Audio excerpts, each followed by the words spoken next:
is, does the Imperial Steel Company fit your mental picture of a corporation? It's big business, but do corporations have to be big business? Take Renneker's Incorporated, a drugstore. Corporations aren't always big, are they? And not all corporations are businesses. Consider, for example, Fairview Incorporated. A town is not a business, is it? What about schools and colleges? They are often corporations, as are many churches, hospitals, and other non-profit organizations. But business makes up the great majority of corporations, whether small or large. Incorporation is one way of organizing a business. It is one form of business ownership. Imperial Steel Incorporated has many of the legal rights of a person. It owns the land and buildings and equipment. It can buy and sell property. It can borrow money. It can sue in court and be sued. It carries on a business. Imperial Steel, along with thousands of other legal persons, is a part of our daily living. It is a member of our society. Yet it is not simply this property, nor is it a human being or a group of human beings. It is Imperial Steel Company Incorporated, with stock owned by people in widely scattered places.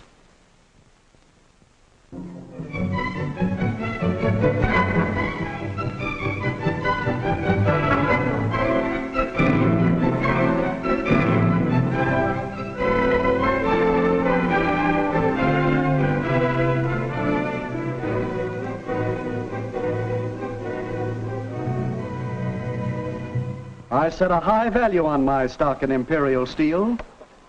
It pays good dividends. It's a sound investment. And now you advise me to sell it. What kind of a lawyer are you, Sid? Well, you'll have to raise the cash somehow. And I think the stock's the best way.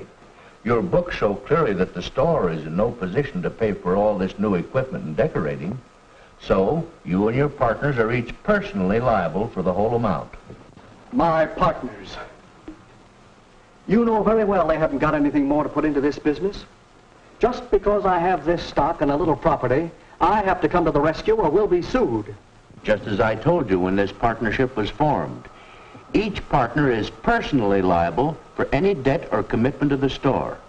As a partner, you are legally bound by such contracts to the limit of your personal assets.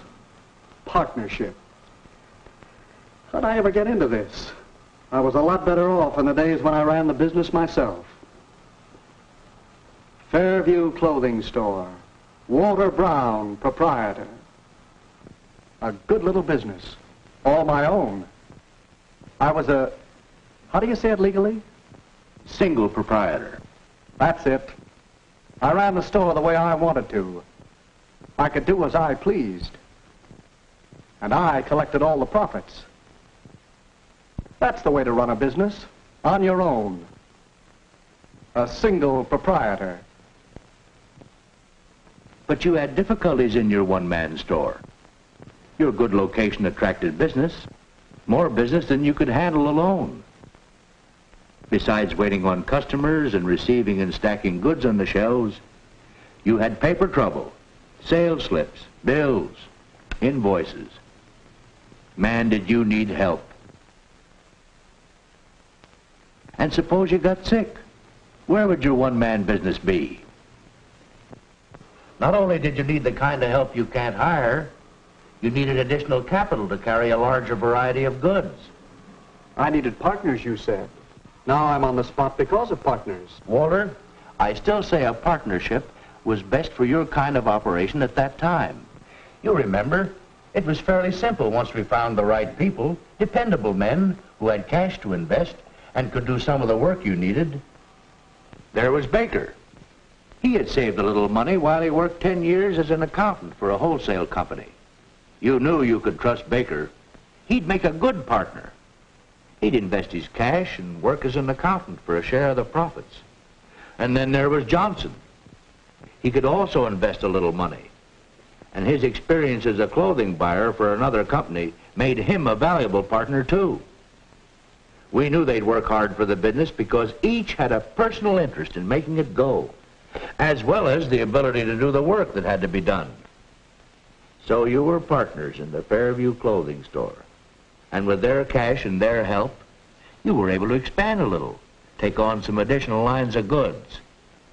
Yes, I think your partnership has done quite well. I suppose so. At least we did well, until Johnson made the deal for those expensive modern fixtures and new storefront and signed commitments for more than our ready cash. He was just talked into more than we can handle right now. We'd like to modernize the store like that, but where is the money coming from? Johnson signed the contract. I have to pay for it. Even though I'm the biggest investor in the store, I can't cancel the contract for all that custom-made equipment. It's just lucky for this whole partnership that I can scrape up a little more money to invest in this store. But I don't want this to happen again. What can I do? Can I get rid of my partners? Own the store myself again? You can't afford to buy them out now, can you? No, and I don't know that I want to at that. The store needs all three of us. Everybody makes a mistake once in a while, but I just can't be personally responsible for another one. That's one of the weaknesses of a partnership, isn't it, Sid? Well, maybe you better incorporate the store. Incorporate? Yes. Issue stock to each partner in proportion to the amount of his investment in the store. With more than half the stock, you would have a controlling interest. Voting control of the corporation which owned the store. You'd share your profits with the others in proportion to their stock ownership. Wait a minute. Issue stock, controlling interest. That sounds like a lot of paperwork. Red tape. Oh, it does get a little complicated. And you may as well know there are other disadvantages. You'd be paying special taxes. You'd be subject to new regulations. But incorporating would give you the big advantage of what you want right now. Limited liability.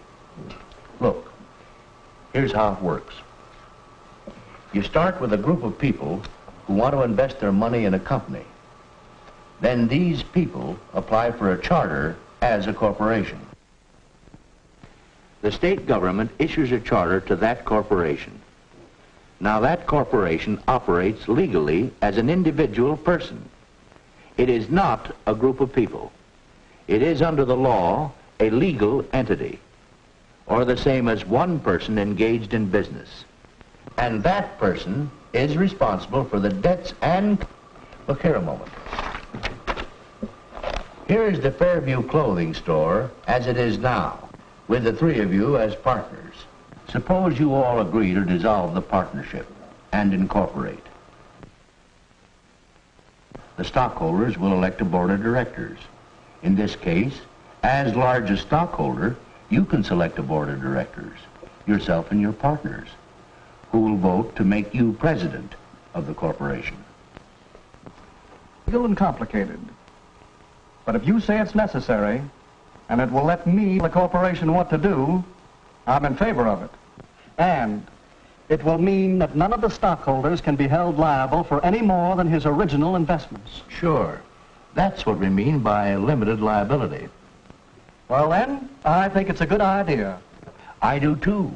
As a matter of fact, I was thinking I'd like to put some money into Fairview Clothing Store Incorporated. Looks like a good investment to me. Maybe you'd like to invest enough to pay for this equipment and decorating? Well, the amount involved would still leave you with a controlling interest. I'll do it. Let's see if we can get your partners to agree to incorporate. Maybe I can hang on to my stock in Imperial Steel Incorporated. Yes, Mr. Brown will remain one of the many owners of Imperial Steel Company Incorporated. Because the stock of this company is offered on a stock exchange to the general public, it is known as an open corporation. Like many large open corporations, Imperial Steel is not controlled by any one person. Stock shares are bought and sold as large and small investments of many people. The management of the company is handled for the stockholders by the elected board of directors. Thus, by the pooling of capital at limited risk to the individual owners, corporations can make a recontribution to clothing in our economic life.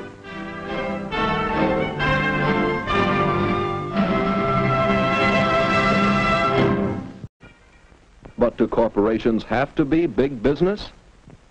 Take Renneker's Incorporated, a drugstore. Corporations aren't always big, are they? And not all corporations are businesses. Consider, for example, Fairview Incorporated.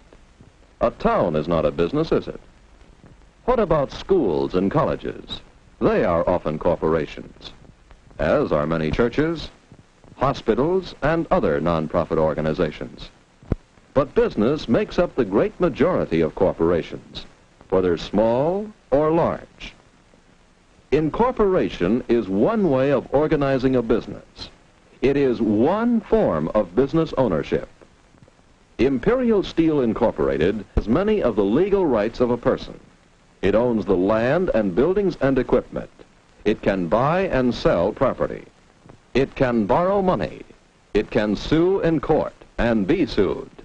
It carries on a business. Imperial Steel, along with thousands of other legal persons, is a part of our daily living. It is a member of our society.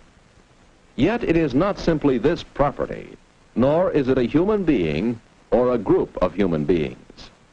It is Imperial Steel Company Incorporated, with stock owned by people in widely scattered places.